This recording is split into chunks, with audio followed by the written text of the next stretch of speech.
l'élément central qui est indispensable à Zelensky, c'est le narratif. C'est ça pour ça qu'en termes de stratégie, le narratif est le centre de gravité de l'Ukraine. Parce que de ça dépend l'aide qui est fournie à l'Ukraine. Et c'est la raison pour laquelle ce narratif a évolué au fil du temps. La menace russe sur l'Ukraine, bien sûr. Sur le monde. Alors maintenant, c'est sur le monde, bien sûr, parce qu'on voit bien que la menace qu'on a représentée ne suffisait pas. Donc maintenant, c'est nous qui sommes menacés, c'est tout ça. Et il faut justifier des efforts de guerre, de mettre l'Europe en économie de guerre d'une certaine manière. C'est d'ailleurs l'objectif des 800 milliards décidé par Mme von der Leyen, parce que l'Europe n'arrive plus à soutenir l'Ukraine.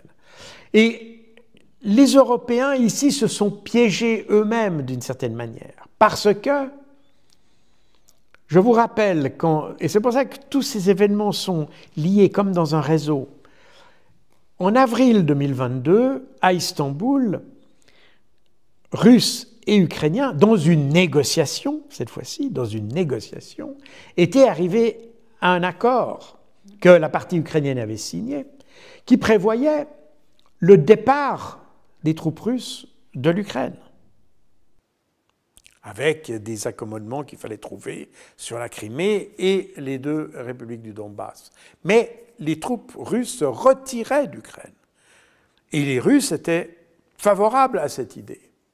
Donc l'objectif de la Russie n'était pas de prendre l'Ukraine, puisqu'ils étaient prêts à la quitter au début avril 2022. Donc tous ceux qui vous disent qu'aujourd'hui le but c'était de prendre ceci, prendre ça, tout ça, sont des affabulateurs, puisque la Russie était prête à quitter la Russie. Le problème c'est que Zelensky a échangé cette promesse de paix, ou cette paix pourrait-on dire, contre une aide pour autant qu'il le faudra. Et aujourd'hui, Zelensky réclame cette aide pour autant qu'il le faudra. Et son narratif, le narratif ukrainien, est là pour rappeler aux Européens qu'ils se sont engagés à quelque chose. Le problème, c'est que les Européens, à ce moment-là, partaient de l'idée, et rappelez-vous ce qu'on avait sur nos plateaux de télévision, on rappelle sur le plateau de France 5, là, C'est dans l'air, on avait ces experts qui étaient des imbéciles, on ne peut pas dire ça autrement, qui vous disaient que la Russie était un pays faible, qu'il suffisait de rien pour le faire s'effondrer, etc., etc. Et c'était de cette idée-là qu'on est parti quand on a dit qu'on aiderait l'Ukraine pourtant qu'il le faudra, parce on s'est convaincus nous-mêmes que la Russie allait s'effondrer. Et donc que la promesse qu'on ferait à l'Ukraine était une promesse qu'on pouvait tenir, puisqu'il suffisait d'encore quelques semaines et puis la Russie s'effondrerait. Et les journalistes ont transmis sans arrêt un message où on prenait chaque élément qui était défavorable à la Russie, littéralement de la propagande et même de la désinformation, pour dire que la Russie s'effondrait. Et donc on a poussé les Européens dans des promesses qu'en réalité ils ne pouvaient pas tenir. Et c'est exactement la situation dans laquelle on est aujourd'hui. Et combien de vies auraient pu être... Alors combien de vies auraient pu être sauvées, etc. Ça vient en plus dans la discussion. Mais on est dans cette situation aujourd'hui, et Zelensky, aujourd'hui, rappelle aux Occidentaux que oui, mais la Russie, c'est une menace. Aujourd'hui, c'est devenu une menace. Et donc, vous devez continuer à nous aider. Et les Européens commencent à réaliser, enfin, ils commencent à réaliser, je ne sais pas s'ils l'ont vraiment tous réalisé, certains ont réalisé, mais pas tous, je parle des dirigeants européens, qu'ils ont fait une promesse de Gascon, c'est-à-dire une promesse qu'ils ne pouvaient pas tenir, en réalité, qui était basée, et c'est là où on peut se poser la question sur la manière dont travaillent nos services de renseignement, parce que c'est eux qui ont guidé la décision politique des Européens. Parce que, naturellement, c'est Boris Johnson qui est allé, et d'ailleurs qui a été évoqué dans Ukrainskaya Pravda, que j'évoque dans mes livres d'ailleurs. On a redécouvert ça en 2024. Et puis vous avez certains commentateurs qui disent on vient de découvrir que... Non, non, non, non. Ukrainskaya Pravda avait déjà dit ça en avril 2022. Et avait même dit que les Occidentaux étaient le principal obstacle à la paix. Donc les médias ukrainiens avaient donné une image très différente de ce qui se passait, et nos services de renseignement, qui eux sont là pour aider nos décideurs à prendre des décisions, n'ont pas réagi à l'idée que la Russie pouvait finalement ne pas s'effondrer. Donc on voit une déficience profonde.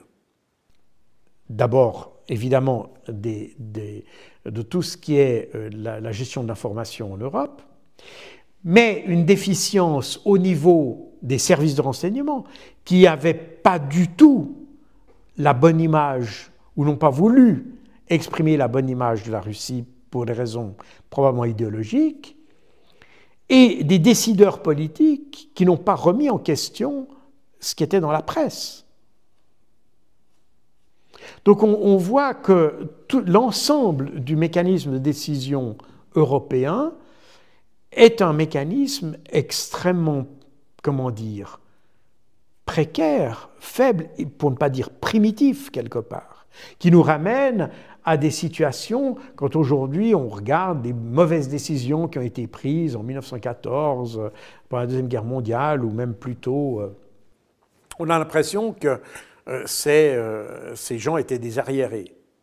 Bon, on remarque qu'aujourd'hui, nos dirigeants sont tout aussi arriérés que ceux qui prenaient des mauvaises décisions à l'époque, parce qu'avec tous les éléments qui étaient disponibles, et ces éléments étaient disponibles puisque dans mon premier ouvrage, qui était d'ailleurs basé sur le premier ouvrage que j'ai fait était une critique d'une émission particulière de France 5, c'est à vous, qui avait comme titre « Poutine, maître du jeu ».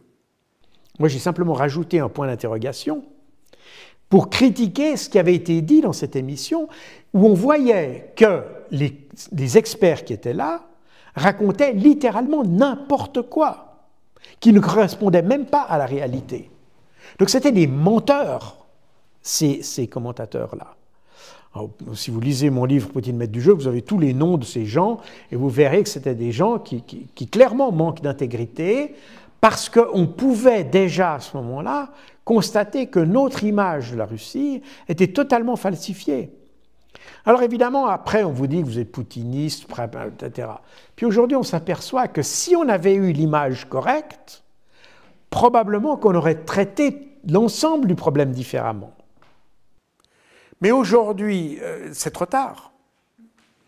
Et il était possible à l'époque, pratiquement tous les conflits sont évitables, pratiquement tous, comme chaque attentat terroriste qui a eu lieu en Europe, pratiquement tout était évitable, à condition qu'on écoute ce qui se passe et qu'on n'écoute pas simplement quelques journalistes véreux qui sont sur les plateaux de C'est dans l'air et autres. Et mes livres, d'ailleurs, ne sont pas pour ou l'autre des protagonistes, ils sont plutôt contre nos médias. Parce qu'ils ont une responsabilité énorme. On a parlé de Soumis tout à l'heure, où la RTS, le même jour, raconte des choses diamétralement opposées de ce que même la presse ukrainienne dit. Donc on voit que c'est un service d'État, hein, la radio-télévision suisse, c'est un service d'État. Fait, en réalité, c'est un organe de propagande, ni plus ni moins. Et c'est pas ni ukrainskaya, ni russkая pravda.